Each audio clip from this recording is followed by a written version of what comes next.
El tercer mensaje de esta serie, 1000 mentiras, una verdad. Y para poder empezar a hablar acerca de esto, tengo que contarles un poco acerca de lo que, desde la cosmovisión que yo tengo de la vida, o sea, desde la fe cristiana, donde se originó la mentira, donde comenzó el engaño. Génesis capítulo 3 cuenta una historia que creo que muchos la conocemos, y es esta ilustración de cómo un animal, una serpiente, engaña a Eva, le dice algo contrario a lo que Dios le había dicho que hiciera, y Eva le cree la mentira, toma del fruto, se lo comparte a Adán, y por el resto de historias de ustedes creo que se la saben.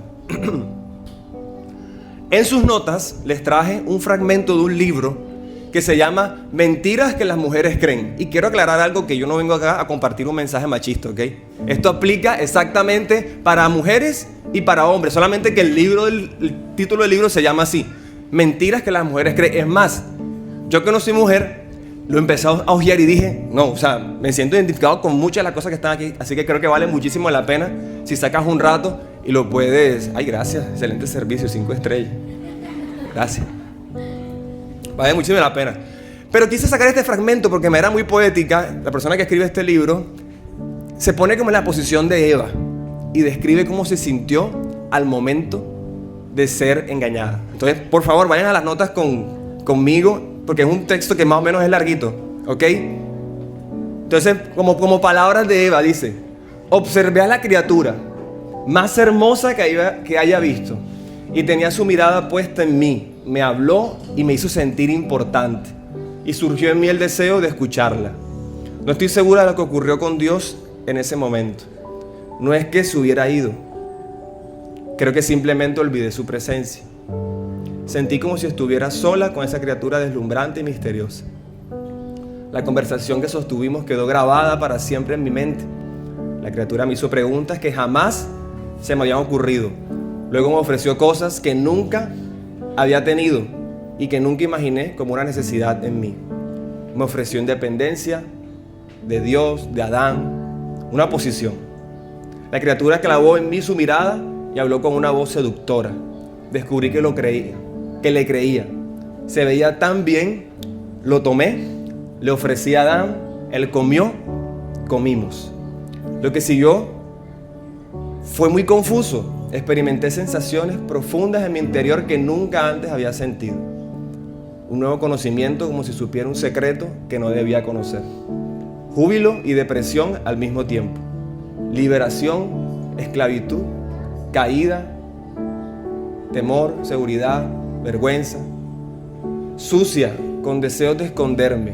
No podía permitir que me viera. Sola, tan sola, perdida y engañada. Si eres amante de la poesía y del arte, creo que te vas a darte cuenta de que la manera como se expresa aquí esto es bastante interesante, porque describe a la perfección, en mi opinión, cómo tú y yo somos tan susceptibles al engaño. Quiero compartir algo de entrada y quiero que lo tengan muy presente.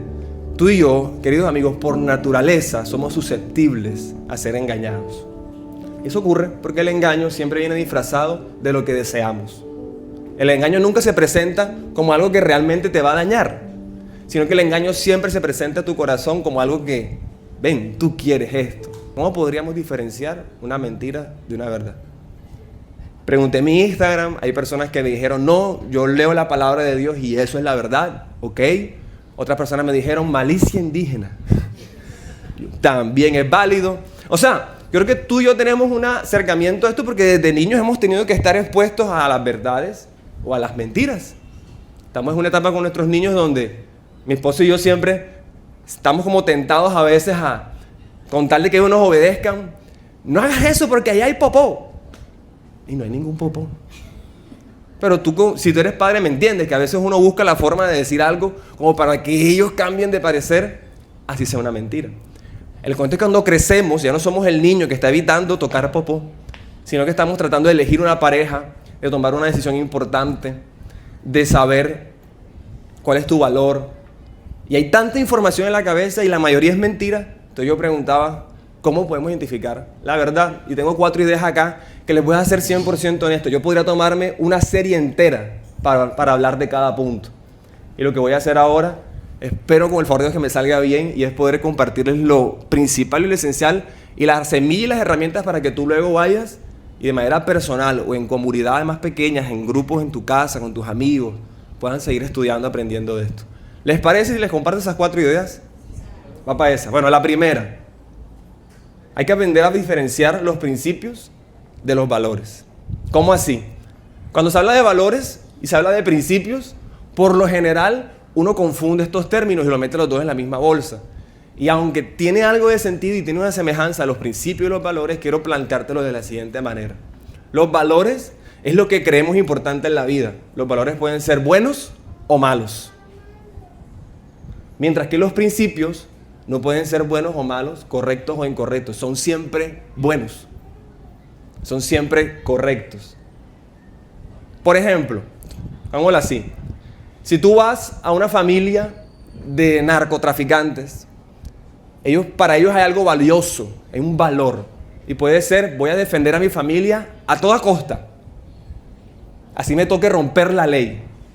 Eso es algo valioso para ellos. Y dice, no importa si el que se metan contra mí, lo pelo.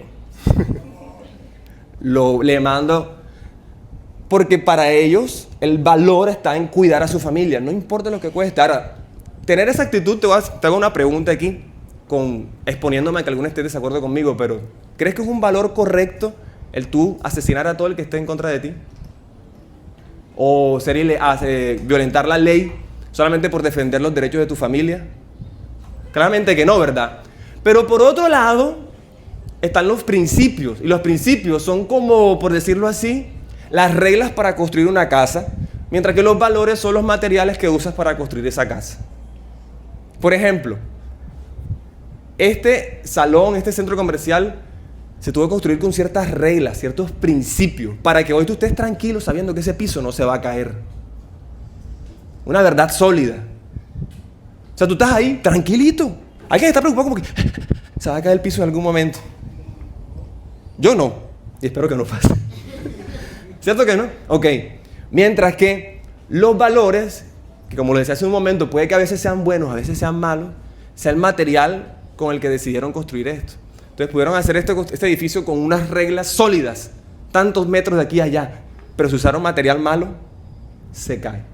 Entonces, un ejercicio que a mí me ha servido mucho para identificar cuando una mentira se está disfrazando, y yo creo que es una verdad, es aprender a diferenciar el fondo de la forma, las cosas esenciales y las cosas externas. Saber de que si una persona me dice, muy convencida de que ella cree que está bien justificar los medios por un fin, no necesariamente quiere decir que sea una verdad para mí. Si estoy siendo claro con la ilustración, alguien me dice que no. Un principio es una regla y siempre hay que cumplirlas. Por ejemplo, no vamos a matar. ¿Nos matamos? Y si estás atentando contra mí,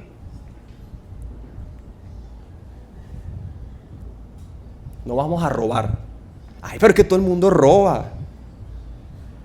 Hay principios, hay cosas que son verdades, que no están para mucha discusión ni mucho análisis. Ser íntegros, ¿es un principio o un valor? Yo creo que es un principio. Porque la integridad es hacer lo que tienes que hacer, cuando lo tienes que hacer, como lo tienes que hacer, sin importar las consecuencias.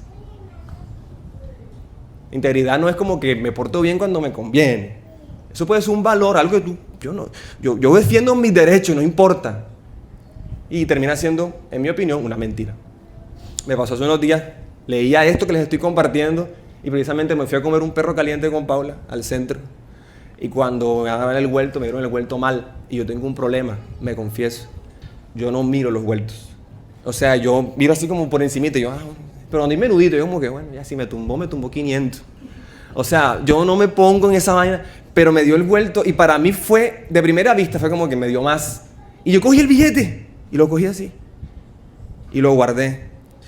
Pero tenía pereza de pensar como que, ¿será que sí? Pero me lo dio mal.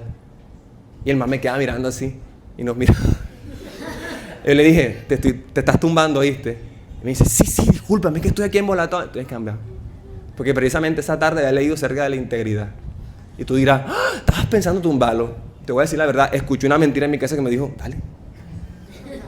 Dale. Pero diferencié la verdad de papá Dios que me dice, tú no eres así.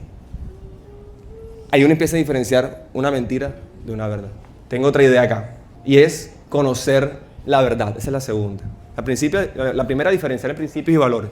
Y la segunda, que parezca muy obvia, ¿cómo podemos diferenciar una mentira de una verdad? Pues conociendo la verdad.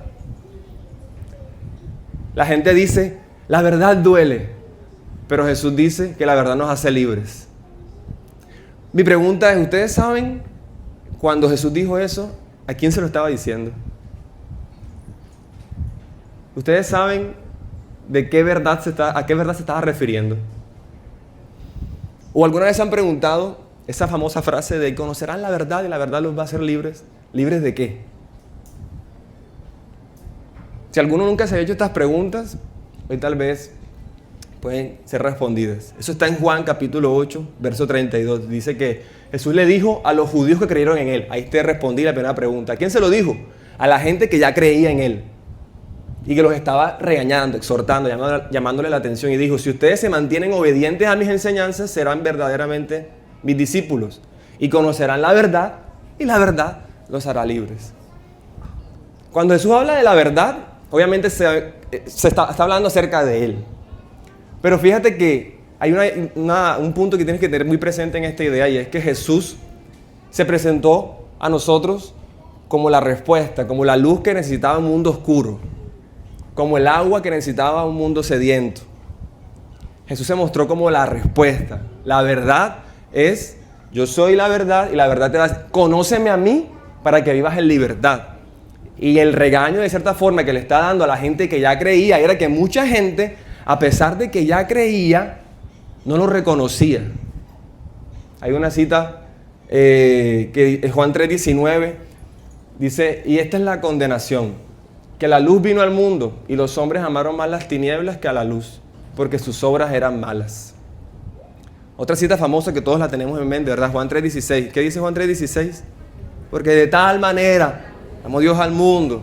Y lo tenemos así como clichésudo en la cabeza, ¿verdad? Pero fíjate que versos más adelante, que es el verso 19, dice que todo está, básicamente está cuestionando, pero ¿cuál es el problema? ¿Cuál es la condenación? Que la luz vino y la gente prefirió las tinieblas. En otras palabras, la verdad vino y la gente prefirió las mentiras. O sea, ¿hasta qué punto podemos llegar nosotros que podemos ver la verdad en la cara, pero como la mentira se nos hace más conocida, no somos capaces de decir, diferenciar y abrazar la verdad, tomar la verdad? ¿Cuántas veces aquí no te has sentido confrontado en esa silla? Y esto no lo digo desde el juicio, te lo digo desde el amor. ¿Cuántas veces no nos hemos sentado en una silla como esta y hemos sentido, uy, sí, Dios me habló? Pero luego, cuando tenemos que elegir la luz o la oscuridad, o cuando tenemos que elegir la verdad o la mentira, seguimos abrazando la mentira. Pero cuando abrazas la verdad, cuando conoces la verdad, cuando conoces esa luz, vives en transparencia, siendo real, entonces es más difícil que se pueda gestar una vida de mentira.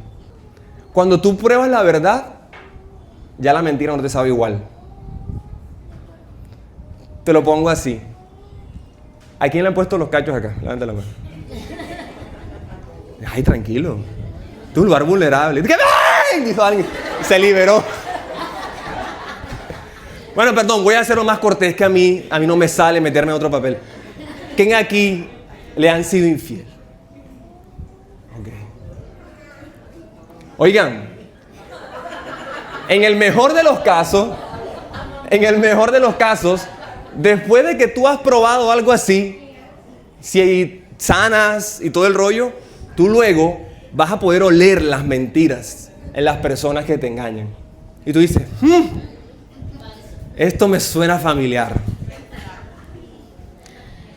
¿A cuántos de nosotros aquí nos hicieron tal vez en algún momento daño o nos mintieron y nos traicionaron en la iglesia, afuera de la iglesia, en cualquier parte, en el trabajo, en la universidad? Después que tú vives una experiencia así, en el mejor de los casos, cuando tú te aferras a la verdad de Dios para tu vida, tú empiezas a leer las mentiras que están alrededor.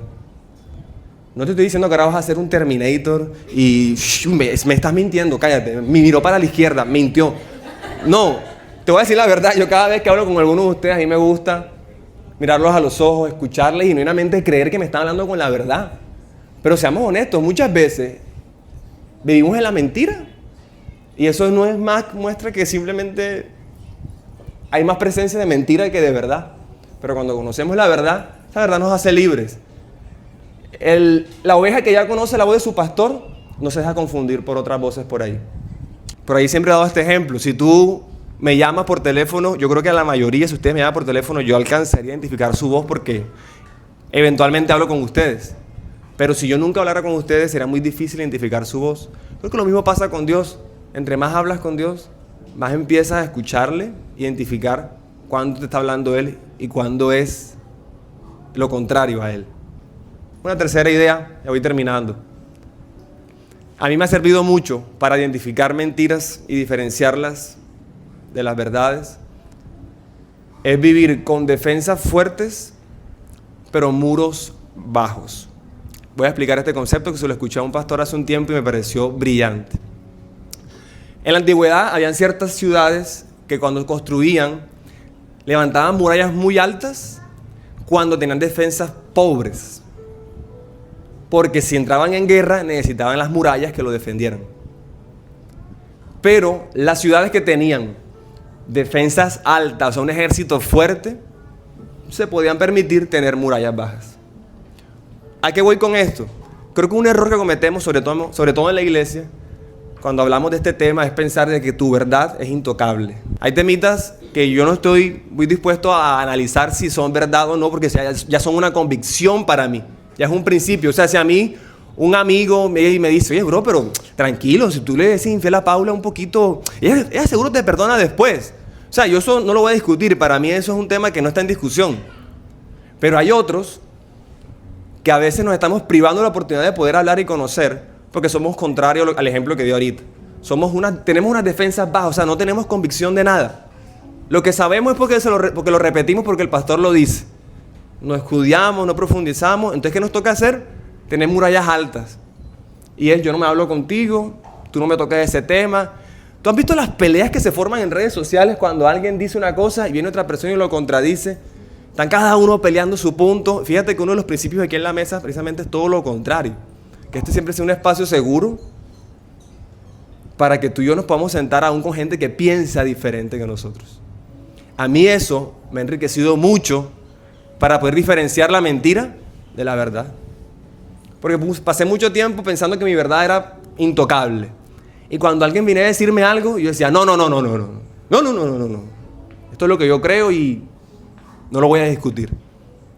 ¿Conocen a alguien así? Que tiene como convicciones fuertes, pero esas convicciones son tan fuertes que se vuelve un corazón duro, con el que no se puede hablar, con el que no se puede conectar. Me atrevería a decir que aunque las convicciones de estas personas que estoy describiendo sean muy fuertes, terminan convirtiéndose a veces en algo un poco insano.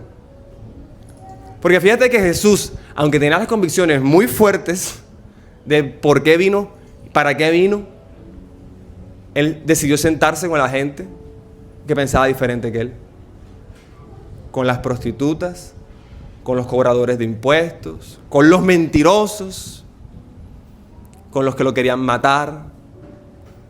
Para mí Jesús es una muestra clarísima de defensas fuertes, murallas bajas. Porque si yo tuviese predicado este mensaje hace 10 años atrás, yo te hubiese dicho algo más o menos así. No hables con nadie que piense diferente que tú. Y pilas.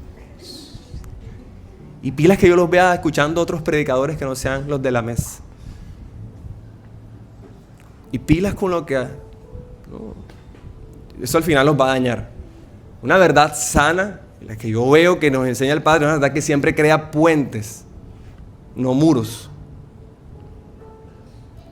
Y eso a mí me ha ayudado mucho a seguir diferenciando mentiras de verdad. Porque muchas veces me he sentado en la mesa a hablar con gente que piensa diferente que yo. Y a veces gente que piensa totalmente opuesto a mí, se tira una perla, un comentario chiquito, y yo digo, ¡ah! Dios me habló a través de lo que esa persona dijo. Tal vez no lo dijo con mis palabras. Tal vez yo dije, el favor de Dios. Y esa persona dijo, la suerte está contigo.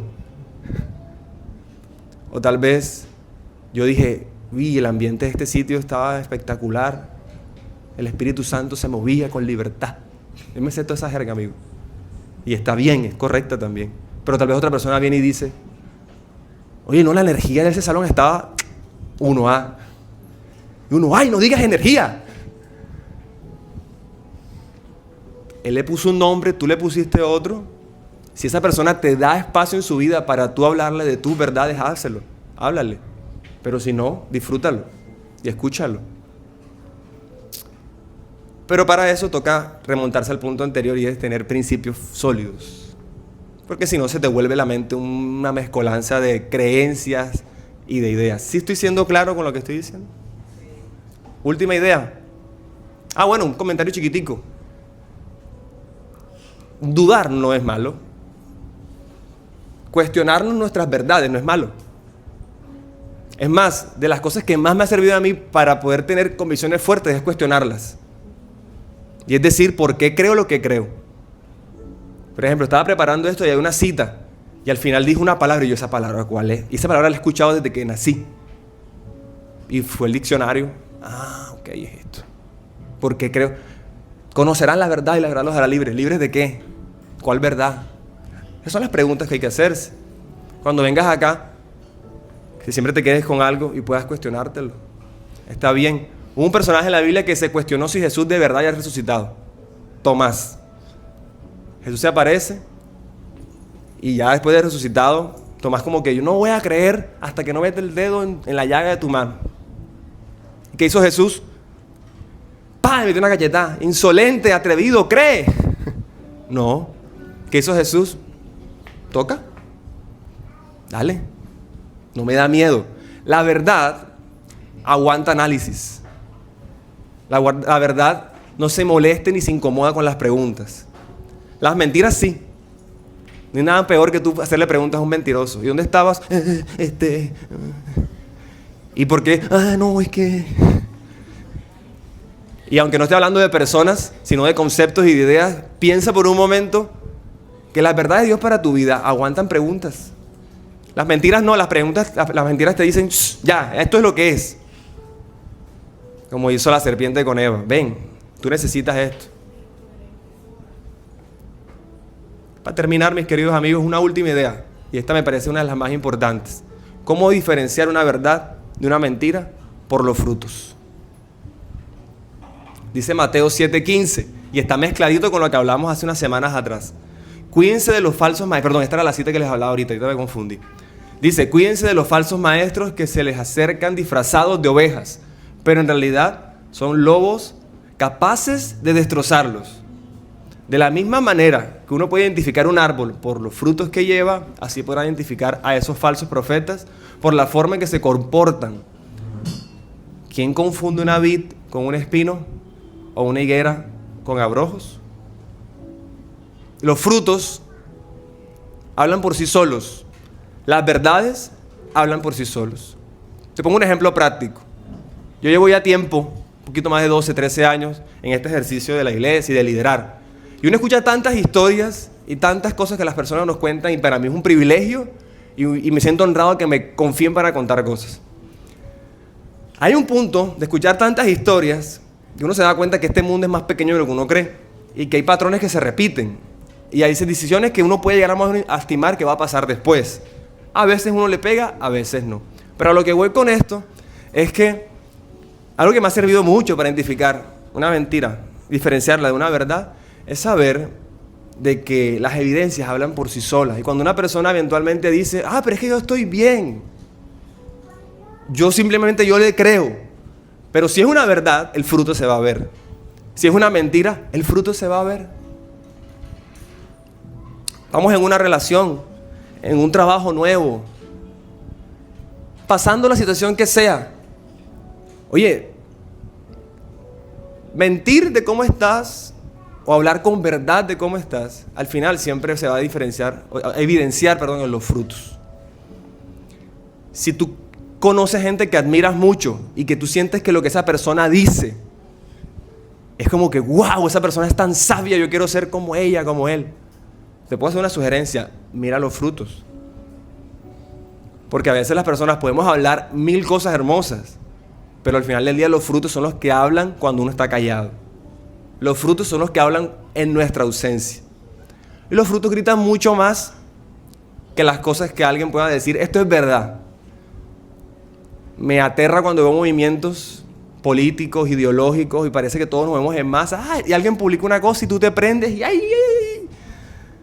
A veces hay que echarle mente al por qué estamos creyendo en algo y por qué estamos apoyando algo. Y como iglesia necesitamos aprender mucho eso. ¿Saben por qué? Porque por mucho tiempo la iglesia enseñó la verdad, pero sin amor.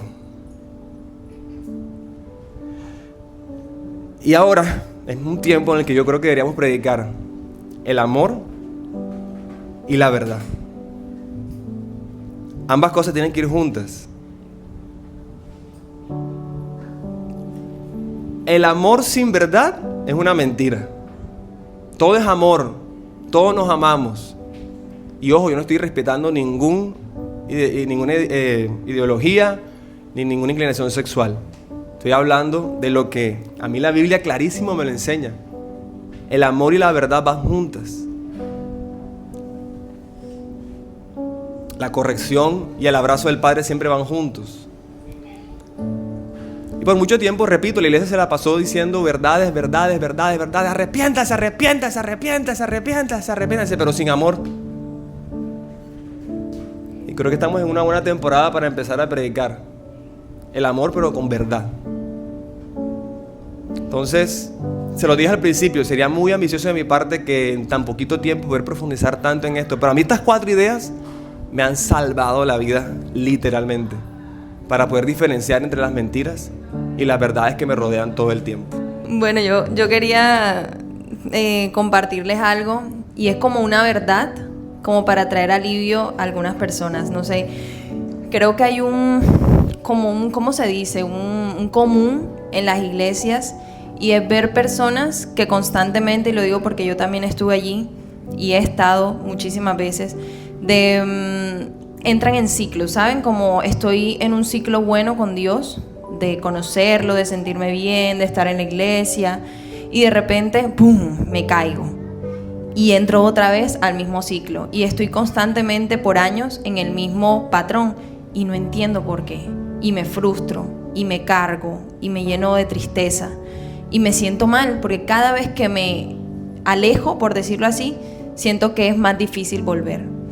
Y yo creo que todo nace por una mentira, porque creo que pasa mucho en las iglesias que creemos en conceptos, pero la evidencia de que realmente creemos en una verdad es que nuestra vida vive conforme a esa verdad. O sea, que si yo creo que Dios es bueno, entonces yo puedo confiar en todas las decisiones de mi vida, en todas las cosas, relaciones, absolutamente todo, que Dios es bueno conmigo y no con otros solamente.